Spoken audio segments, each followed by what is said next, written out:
عموماً پاکستان میں اور سعودی عربیہ میں رمضان میں فرق ہوتا ہے، 1 یا 2 دن کا فرق ہوتا ہے، اور پھر ہم اس کے بارے میں کیسے طے کریں کہ لیلۃ القدر جو ہے وہ کیا یہ مانا جائے کہ دونوں ملکوں میں مختلف دنوں میں آتی ہے؟ لیلۃ القدر کو جب خدا نے طے کر کے آپ کو نہیں بتایا تو آپ کو طے کرنے کی مصیبت کیوں پڑ گئی؟ رسالت مآب صلی اللہ علیہ وسلم کو قرآن مجید میں یہ بتایا گیا کہ آپ پر قرآن رمضان میں نازل کیا گیا تھا، اور رمضان میں ایک ایسی رات میں نازل کیا گیا تھا جو بڑی قدر و قیمت کی رات ہے، خدا اس میں فیصلے کرتا ہے۔ یہ بہت بعد میں آپ کو بتایا گیا، یعنی قرآن نازل ہونا شروع ہو گیا کئی برس کے بعد، یہ آپ کو بتایا گیا۔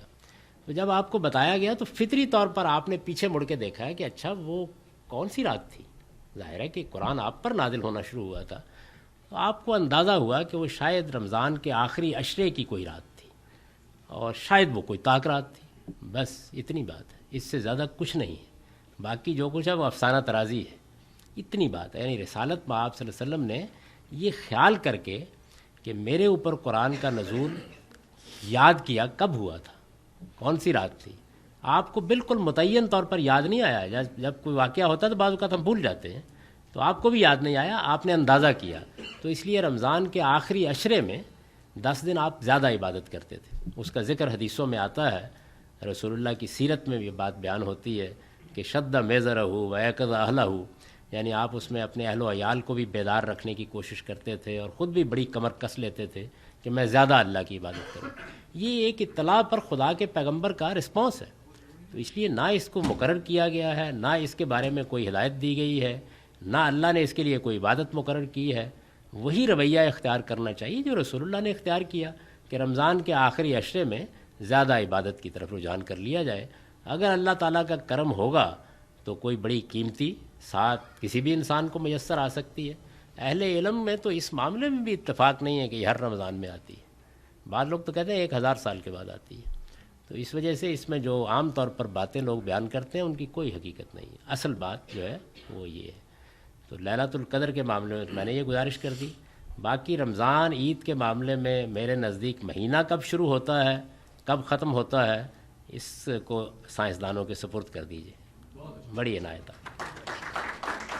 اس کا کوئی مذہب سے تعلق نہیں، یہ مذہبی مسئلہ ہی نہیں ہے۔ یعنی حیرت ہوتی ہے کہ ہمارے لیے نماز پڑھنے کے اوقات بھی سورج کے لحاظ سے مقرر کیے گئے ہیں۔ سائنسدانوں نے ایک گھڑی بنا کے ہمارے ہاتھ پر باندھ دی ہے، ہم دیکھتے ہیں، نہ سورج دیکھنے کے لیے جاتے ہیں، نہ باہر نکل کے دیکھتے ہیں، کمروں میں نماز پڑھ لیتے ہیں، وقت ہو گیا۔ رمضان میں یہی کرتے ہیں نا آپ، جب روزہ کھولنا ہوتا ہے۔ تو چاند کے معاملے میں بھی علمی طور پر اب دنیا وہاں پہنچ گئی ہے کہ آپ سائنسدانوں سے کہیں وہ آپ کو 1000 سال کا کیلنڈر بنا کے دے دیں گے۔ اس کا مولویوں کے ساتھ، مذہبی لوگوں کے ساتھ، علماء کے ساتھ کوئی تعلق نہیں ہے، یہ ان کے کرنے کا کام ہی نہیں ہے صرف۔ میں تو بارہا یہ کہتا رہا ہوں، میں نے آپ کو بھی سنا دیتا ہوں، اور جگہوں پر بھی یہ واقعہ سنایا ہے کہ غلام اسحاق صاحب جب پاکستان کے صدر تھے تو انہوں نے مجھے رویت حلال کمیٹی میں نامزد کر کے خط لکھ دیا میرے نام۔ تو میں نے کوئی 2 دن کے وقفے سے ان کو جواب دیا کہ 2 دن میں نے بہت غور کیا، جناب صدر آپ کا بہت شکریہ عزت افزائی کا، مجھے اپنے اندر کوئی صلاحیت چاند دیکھنے کی نظر نہیں آتی، اس لیے میں معذرت کرتا ہوں۔ یہ سائنسدانوں کا مسئلہ ہے۔ میں آپ سے ایک سوال کرتا ہوں، مجھے یہ بتائیے کہ اگر 30 روزے پورے ہو جائیں اس کے بعد آپ چاند دیکھتے ہیں؟ کیوں نہیں دیکھتے؟ وجہ کیا ہے؟ علمی طور پر یہ ثابت ہے کہ قمری مہینہ 30 سے زیادہ کا نہیں ہو سکتا۔ یہی چیز 29 کے بارے میں سائنسدان کر چکے ہیں، وہ آپ کو بالکل متعین طور پر بتا سکتے ہیں کہ چاند کی پیدائش کس وقت ہوئی کس وقت نہیں ہوئی۔ اس کے لحاظ سے کیلنڈر بنوائیے ان سے، اور اطمینان کے ساتھ سے عید بھی کیجیے اور رمضان بھی شروع کیجیے۔